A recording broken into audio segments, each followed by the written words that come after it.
Hello everyone, happy Tuesday. I'm super excited, it's 2 days in a row. I'm really hoping that I can get back to doing these videos every other day or every day. I really love doing them, I really love connecting with you, and I really love sharing what I'm learning about life and what I'm reading about and how I'm understanding the best way for us to move forward and help to really demystify how we can have the life that we really want, even though we feel all these things like fear and doubt and that it's not possible for us, because that is total BS.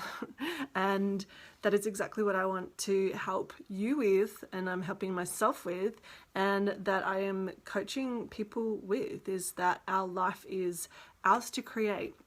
And that's exactly what I want to talk about today. This topic of is being realistic, just another way of playing it safe. Now, this comes up for me. I'm currently reading this really amazing book, Feel the Fear and Do It Anyway.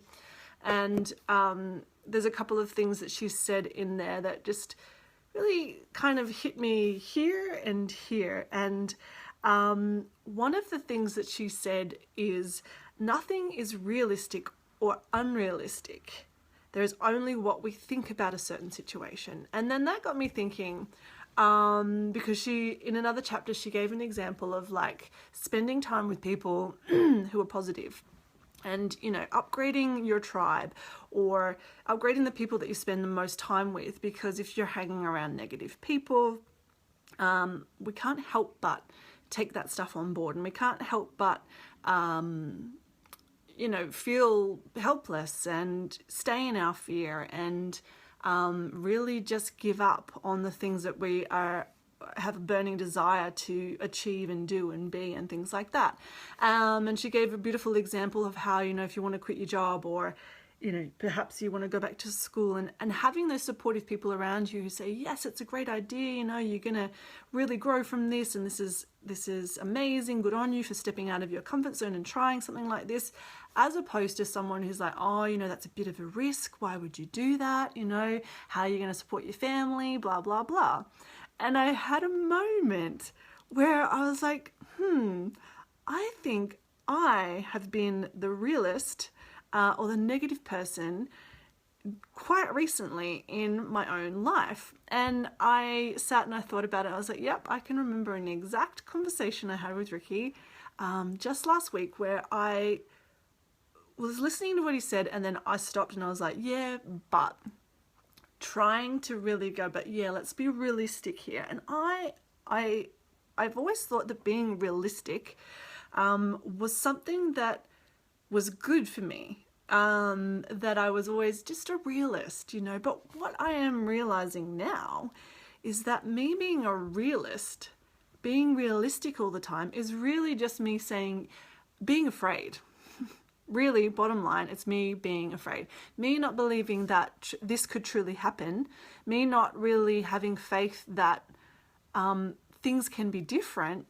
And really just going, yep, great idea, but hey, wait a second, you know, not going to happen.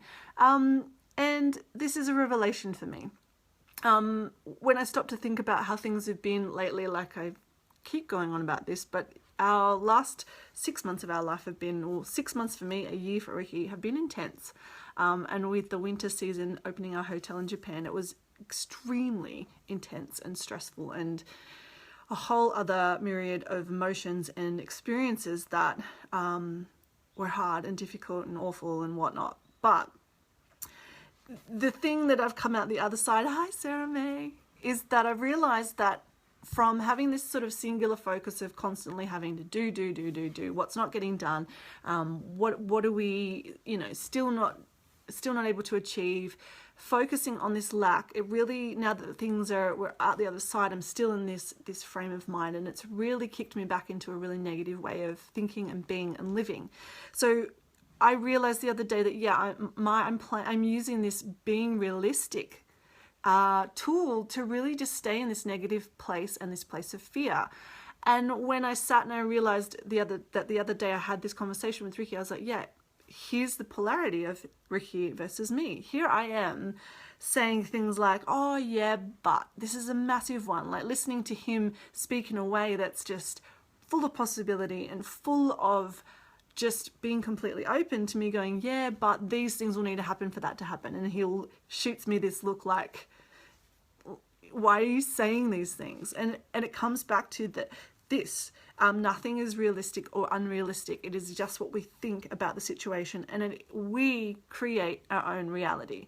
So here's me saying, yeah, but it's not going to happen unless this happens. And really, does that sound like there's a lot of possibility in those kinds of thinking? Am I finding solutions and ways to make those things happen if I'm just saying, it's only going to happen if this happens? And I really give away my power by being realistic.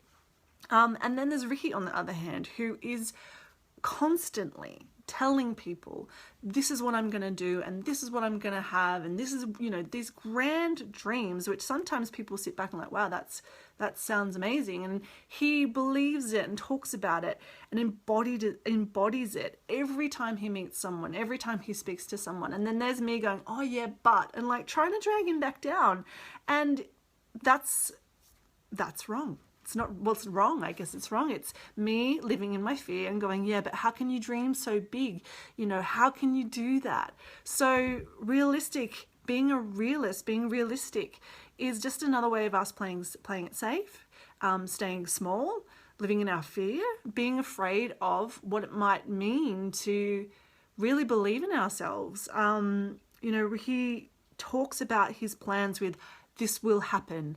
And he says it with 100% certainty. He has no doubt in his mind. And if I really sit back and am honest about how that approach works, it works for him every time. Not instantly, because everything has its timing in life and we have to work towards certain things. But his 100% belief in the unrealistic gets him exactly what he wants in life and more.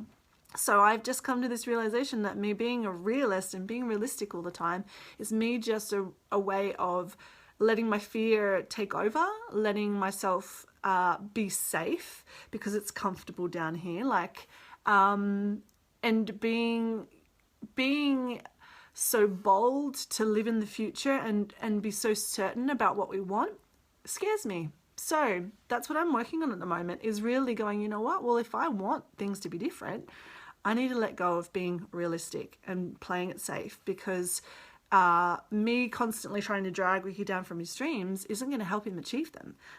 So I'm changing my language as well to start speaking about the things I want. This will happen. I'm doing this, even though it hasn't happened yet. So really living in that positive future place, thinking about what I want. How's it going to feel? What do I really want to create? And then instead of being realistic, allowing myself to dream big and hold that vision for myself, and then start talking about it like Ricky does, like it's already happened, and that it will come true. Live in this little unrealistic place that I've been so afraid of for so long, and I'm going to see what happens. So I'm going to report back to you on how all that goes, but I have a feeling it's going to be a lot different to the results I've been getting being a realist and playing safe. So I'll throw it out to you. Are you a realist? I used to think that being realistic was really smart thing to do, that it was just, I'm realistic, it was sensible. But is being a realist holding you back? Are you using this is realistic as an excuse to not take action on things and to stay safe and play it small? I'd love to hear from you. What do you think about this topic? If you like this video, I'd love a thumbs up. If you think someone else in your life might need to hear it, I'd love you to share it. Thanks so much for watching, guys. Sarah May, I love you. See you guys hopefully tomorrow. Bye.